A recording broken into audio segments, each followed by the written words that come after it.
আসসালামু আলাইকুম সুপ্রিয় দর্শক শ্রোতা, আজকে আমি দেখাবো কিভাবে পাইথন অ্যান্ড্রয়েড ফোনে রান করা যায়। তো সেই জন্য একটা অ্যাপস আপনাদের ইনস্টল করা লাগবে, সেটা হলো কিউ পাইথন 3। কিউ পাইথন লিখে সার্চ করি, 2 আসে। তো যেটা আমাদের সুবিধা হবে সেটা আমি ইনস্টল দেবো। এখানে আরো অনেক অ্যাপস দেখতে পাচ্ছেন আপনারা। তো আমি কিউ পাইথন 3টাই ইনস্টল দিচ্ছি।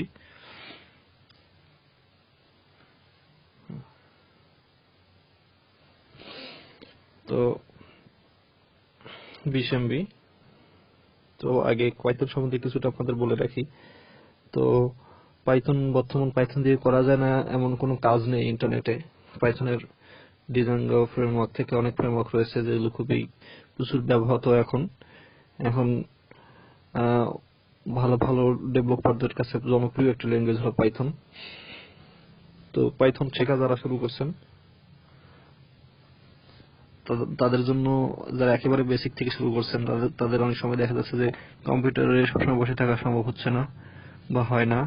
তারা এই কিউ পাইথন 3 অ্যাপসটা ইনস্টল করে ছোটখাটো প্রোগ্রাম কিন্তু মোবাইলে করতে পারেন। আমার মনে একটু সময় নিচ্ছে, আমার ভিডিও যদি পজ করে যদি না সময় নিচ্ছে, ঠিক আছে, আমার ভিডিও চলছে। ওকে, তো আমি অ্যালাউ করে দিচ্ছি, হয়ে গেছে। তো এখন আমি শুরু করছি কনসোল দিয়ে। যেমনটি আপনারা দেখতে পাচ্ছেন আমার কনসোল কিন্তু এসে গেছে। তো এখন এখানে আমি লিখি সিম্পল, প্রিন্ট করি, প্রিন্ট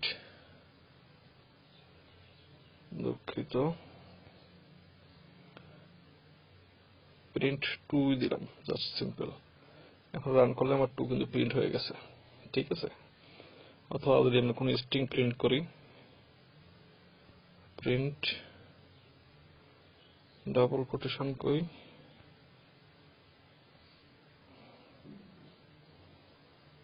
ডাবল কোটেশন, সেরকম হলে আপনাদের কিবোর্ডটা চেঞ্জ করে নেবেন। যাই হোক, আমি যদি এখানে যোগ করে দেখাই আপনাদেরকে, 2 + 6, তাহলে এটা আমার যোগ করে দেখাবে 8।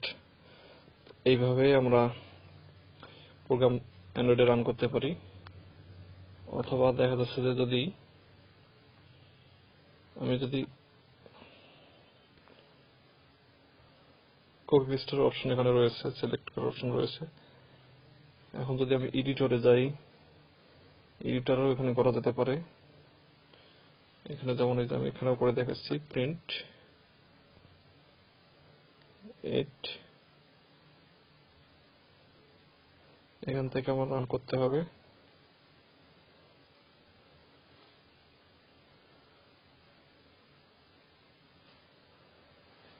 আচ্ছা,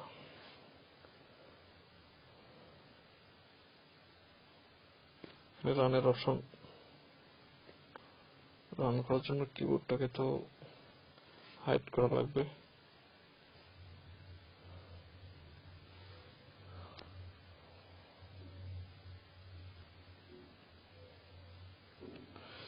কিবোর্ডটা হাইড হচ্ছে না।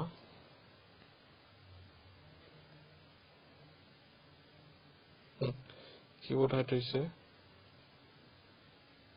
প্রিভিউ সাপোর্ট করে না, সরাসরি রান করা যাবে।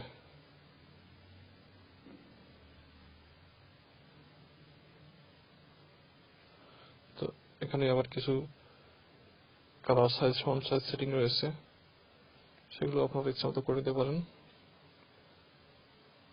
আচ্ছা, আজকে এই পর্যন্তই। আসসালামু আলাইকুম ওয়া রাহমাতুল্লাহ।